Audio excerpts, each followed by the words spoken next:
পরবর্তীতে ৭২ থেকে এই দেশের স্বাধীনতা বিরোধী শক্তি চালাতে উঠেছিল।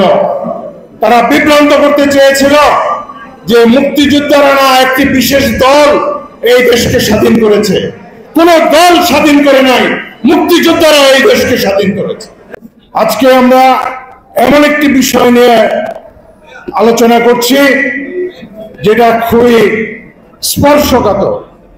বিষয়টি হলো একটি দেশের স্বাধীনতা, বাংলাদেশের স্বাধীনতা, যার সাথে কোনো কিছুরই তুলনা হয় না।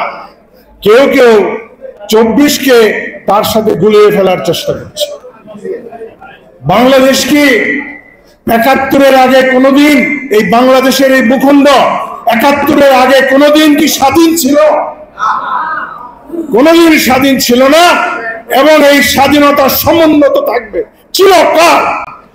আজকে আমার মুক্তিযোদ্ধারা এই স্বাধীনতাকে রক্ষা করবে, পরবর্তীতে মুক্তিযোদ্ধাদের প্রজন্মের পর প্রজন্ম এই স্বাধীনতাকে রক্ষা করবে। ৭১-এর যেই দালালরা, ৭১-এর যেই যুদ্ধবিরোধী মুক্তিযুদ্ধ বিরোধী শক্তি, তারা আবার মাথা চাড়া দিয়ে ওঠার চেষ্টা করছে।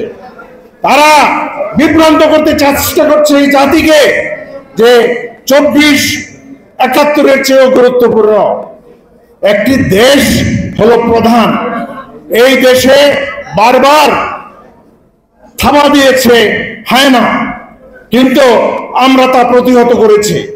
৭১-এর দেশ, স্বাধীন দেশ বাংলাদেশের উপরে যদি হায়নারা থাবা দেয়, সেই থাবাকে যদি আমরা প্রতিহত করি, তার অর্থ এই না যে বাংলাদেশ বারবার স্বাধীন হচ্ছে।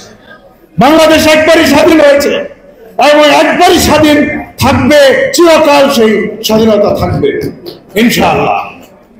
আপনারা জানেন যে বাংলাদেশের এই স্বাধীনতার বিভিন্ন সময়ে বিভিন্ন রকমের দুর্যোগ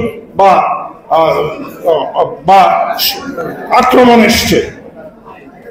৭১-এর স্বাধীনতার পরবর্তীতে ৭২ থেকে এই দেশের স্বাধীনতা বিরোধী শক্তি চালাতে উঠেছিল। তারা বিভ্রান্ত করতে চেয়েছিল যে মুক্তিযোদ্ধারা না একটি বিশেষ দল এই দেশকে স্বাধীন করেছে। কোন দল স্বাধীন করে নাই, মুক্তিযোদ্ধারা এই দেশকে স্বাধীন করেছে। সুতরাং ৭২ থেকে ৭৫ পর্যন্ত এই দেশের জনগণের উপরে নানান জুলুম, নানা ধরনের উপদ্রব হয়েছে এবং নির্যাতন হয়েছে। ৭৫-এ আবার পট পরিবর্তন হয়েছে। যাদের কুকর্মের কারণে পরিবেশ সৃষ্টি হয়েছিল তাদেরকে প্রতিহত করা হয়েছে। বাংলাদেশ ৭৫-এ শহীদ প্রেসিডেন্ট জিয়াউর রহমান যখন নেতৃত্ব নেন, তখন আমাদেরকে এক নতুন স্বপ্ন দেখিয়েছিলেন। তিনি সেই স্বপ্নের পথে আগাচ্ছিলেন। তিনি বারবার আমাদেরকে সম্পৃক্ত করেছেন মুক্তিযোদ্ধাদের এবং এগিয়ে যাচ্ছিলেন। কিন্তু আন্তর্জাতিক দেশ, জাতীয় এবং আন্তর্জাতিক ষড়যন্ত্র তাকে বাংলাদেশকে একটি শ্রেষ্ঠ দেশ হিসাবে প্রতিষ্ঠিত করার সেই প্রয়াসকে ব্যাহত করেছেন। তাকে জীবন দিয়ে সেই খেসারত বা সেই জীবন দিয়ে তার সেই ষড়যন্ত্রকারীদের আক্রান্ত হতে হয়েছে। আপনারা জানেন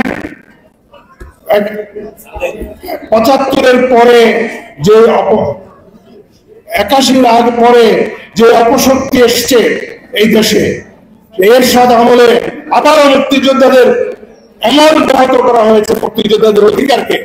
আমরা মুক্তিযোদ্ধা বলে পরিচয় দিতে দ্বিধা করতাম, মুক্তিযোদ্ধা হলে অসুবিধা হতো।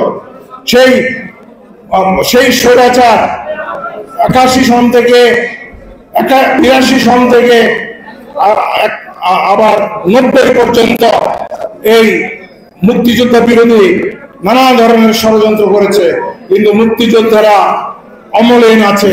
মুক্তিযোদ্ধারা যেমন ছিল ৭১-এ তেমনি আছে ইনশাআল্লাহ। ৯০-তে আন্দোলনের মাধ্যমে আবার আমাদের নেত্রী, প্রাণপ্রিয় নেত্রী বেগম খালেদা জিয়া এই দেশকে রাহুমুক্ত করেছে। এই সমস্ত স্বাধীনতা বিরোধী শক্তিকে প্রতিহত করে আবার জাতীয়